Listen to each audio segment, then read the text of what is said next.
18h à Alger, c'est l'heure de votre flash info sur Al24 News. Le Saint-Siège a enregistré ce samedi la disparition du 156e pape de son histoire. Benoît XVI est décédé ce samedi à l'âge de 95 ans. De son vrai nom Joseph Ratzinger, Benoît XVI avait démissionné de son poste en raison de la détérioration de sa santé et vivait depuis lors dans un monastère au cœur des jardins du Vatican. Il était le premier pape allemand depuis Étienne IX. Le ministère de la Défense biélorusse a déclaré qu'un missile ukrainien aurait été abattu par des systèmes de défense aérienne qui a résulté par la chute de ces débris dans un champ près d'un village de la région occidentale de Brest, à la frontière de l'Ukraine et de la Pologne. Le comité d'enquête biélorusse indiquait dans un commentaire vidéo que les débris découverts appartiennent à un missile guidé antiaérien S-300.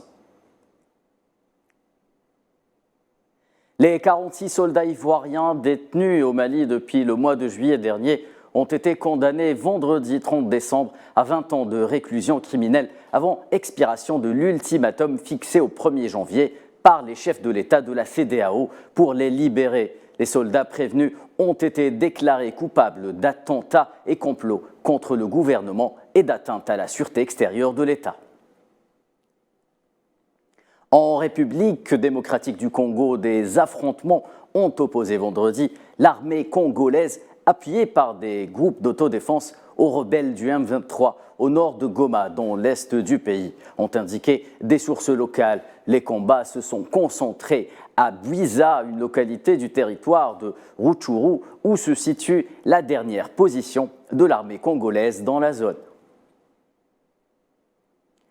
Et en Grande-Bretagne, la Grande-Bretagne a connu les premiers vœux télévisés du Nouvel An. Ils sont l'œuvre du Premier ministre britannique Rishi Sunak, qui évoque l'impact économique profond qu'a eu l'actuel conflit russo-ukrainien et affirme que 2023 sera une occasion de montrer le meilleur de la Grande-Bretagne sur la scène mondiale. Et au Brésil, l'ex-président Jair Bolsonaro a quitté le pays avant la fin de son mandat. Direction les États-Unis, il ne prendra pas part à la passation de pouvoir au président élu Lula da Silva. Et ce, après avoir fait ses adieux à ses sympathisants en direct sur les réseaux sociaux. Bolsonaro a pour rappel perdu l'élection présidentielle face à Lula, qui fait son grand retour à la tête du pays. Et en Bolivie, les habitants de Santa Cruz sont partagés entre l'adhésion et le rejet de la grève déclenchée après que le chef de l'opposition, Luis Fernando Camacho, ait été condamné à 4 mois de détention provisoire à la suite de son arrestation pour terrorisme.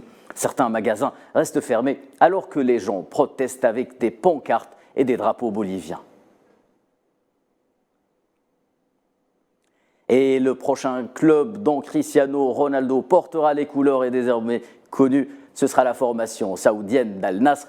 En effet, après plusieurs semaines de rumeurs incessantes sur la destination du quintuple ballon d'or portugais, le club d'Al-Nasr a officialisé l'arrivée de l'ancien mancunien libre de tout engagement après la résiliation de son contrat avec les Red Devils de Manchester United en novembre dernier. 38 ans, CR7 s'apprête à revêtir le maillot de son 5e club durant sa carrière. C'est la fin de ce flash, je vous donne rendez-vous dès 19h pour une page complète de l'information sur Al24 News.